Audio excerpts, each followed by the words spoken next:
L'évangile triangulaire. Première partie.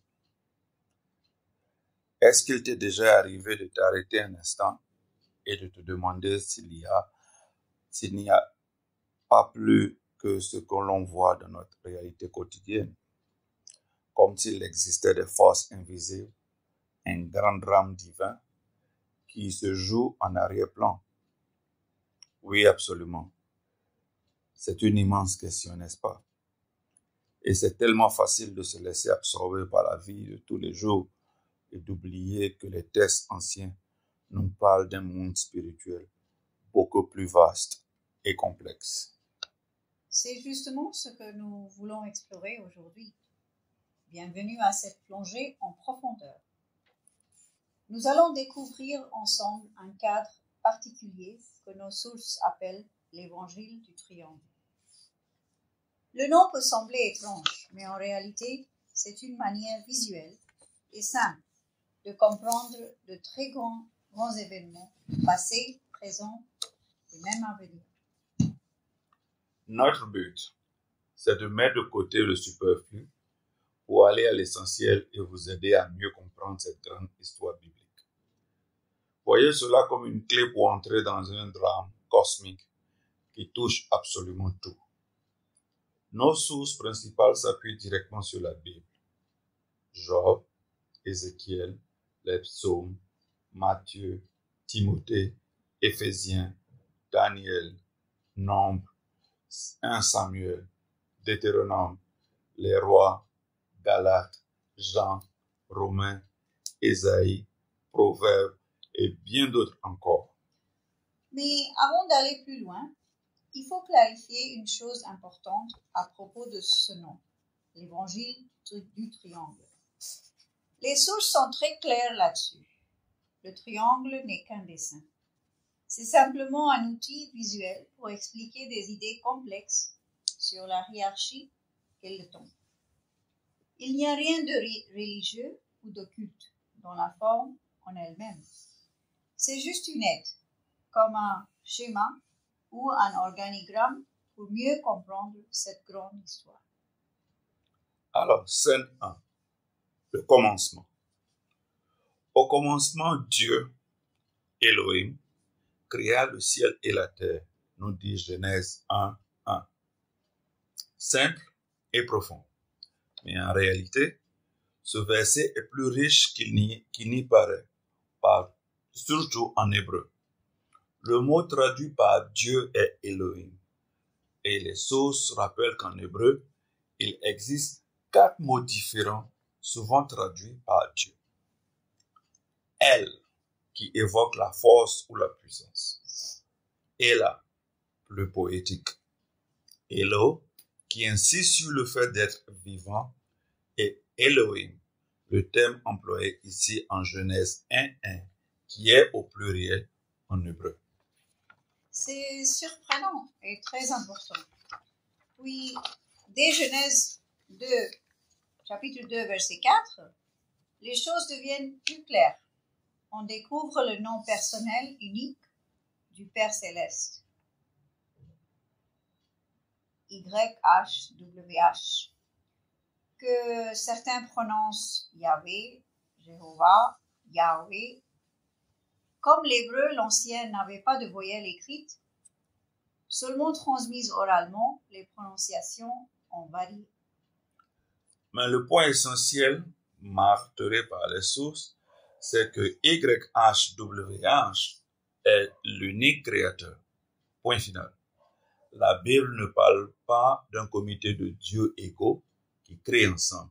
Non. Elle affirme qu'il y a un seul Dieu suprême, unique et créateur. Et les Écritures le confirment fortement. Dans Ésaïe chapitre 42, verset 8, Dieu déclare « Je suis le Seigneur, Yahweh. C'est là mon nom. Je ne donnerai pas ma gloire à un autre. » Voilà ce qui distingue YHWH. Il est la source unique, l'autorité suprême. Scène 2.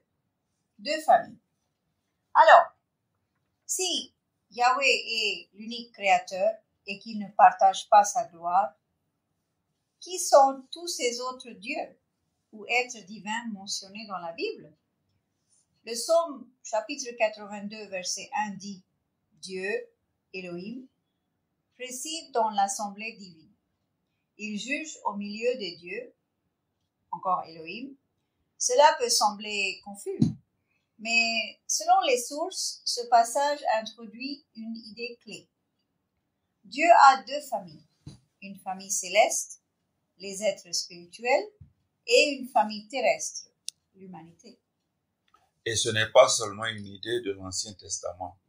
Dans Éphésiens 3, versets 14 à 15, Paul parle du Père, de qui toute famille dans les cieux et sur la terre tire son nom. Cela montre une structure organisée et un royaume qui dépasse les individus. C'est une grande famille reliée. Les autres Elohim, mentionnés dans le psaume 82, ne sont donc pas des dieux rivaux. Ce sont des créatures spirituelles créées par Dieu, une catégorie d'êtres qui font partie de son administration divine. Dans la Bible, cette assemblée céleste est traduite de nombreuses façons. La grande assemblée, le conseil divin, le conseil des cieux, l'assemblée des anges, les armées célestes, la cour du ciel, les veilleurs, en Daniel 4. Tous ces termes désignent cette réalité. Un groupe d'êtres spirituels puissants qui servent le seul vrai Dieu, Yahweh. Comprendre cette hiérarchie est important. Cela montre que le royaume de Dieu est organisé, qu'il y a une structure et non pas du chaos spirituel. Alors, scène 3, la rébellion des anges. Mais comme dans toute grande histoire, il y a un conflit, une rupture, une rébellion. C'est ici que se situe la chute d'une grande partie de la famille céleste, menée par Lucifer.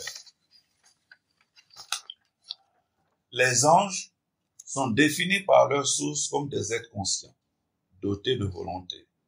Leur rôle principal est celui de messager, angelos en grec. Mais ils sont bien plus que de simples porteurs de messages.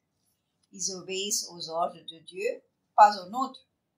Ils sont des serviteurs spirituels, mais ils ne sont pas là pour exécuter nos petites demandes. Il existe différentes classes d'anges. Les archanges, comme Michel et Gabriel, qui ont un rôle de chef, les séraphins, les brûlants, décrits en Ésaïe 6, avec 6 ailes proches de la sainteté ardente de Dieu, les chérubins qui gardent la présence de Dieu et sont décrits avec plusieurs visages, Ésaïe, ça c'est écrit en Ézéchiel 1. On a Lucifer, lui, était un chérubin oint, parfait en beauté et en sagesse. C'est ce que nous dit Ézéchiel 28. Mais son orgueil l'a conduit à sa perte. C'est ce qu'on lit aussi dans Ésaïe 14. Il voulait s'élever au-dessus de Dieu. Je montrerai, je serai semblable au Très-Haut. Son nom même, qui signifie à la fois brillant et vaniteux, insensé, contenait déjà l'ombre de sa chute. Un tiers des anges l'a suivi dans sa rébellion, ce que nous dit Apocalypse 12, au verset 4. Ces anges déchus et les faux dieux des nations comme Baal, Astarté, Moloch sont présentés par les sources comme des esprits déchus recevant un culte qui ne devait revenir qu'à Yahweh. Le but de Satan est clair, blesser Dieu en détournant l'adoration des hommes. Scènes 4 et 5, l'humanité et la chute. L'homme, créé à l'image de Dieu, a été placé un peu au-dessus des anges. Ce que nous dit le psaume 8 au verset 5. Mais avec l'autorité de dominer la terre, y compris face aux êtres spirituels et rebelles. C'est ce qui rend la tentation si percutante. Vous serez comme Dieu, connaissant le bien et le mal, nous dit Genèse chapitre 3, verset 5. Satan offrait une autonomie spirituelle, un savoir en dehors de Dieu. Ève a été trompée, Adam a choisi délibérément de désobéir. Ce choix a entraîné une perte tragique. L'autorité confiée à l'homme a été remise à Satan. C'est ainsi qu'il est devenu le Dieu de ce monde, ce qui est écrit en 2 Corinthiens chapitre 4, verset 4. Merci de nous avoir écoutés. Fin de la première partie.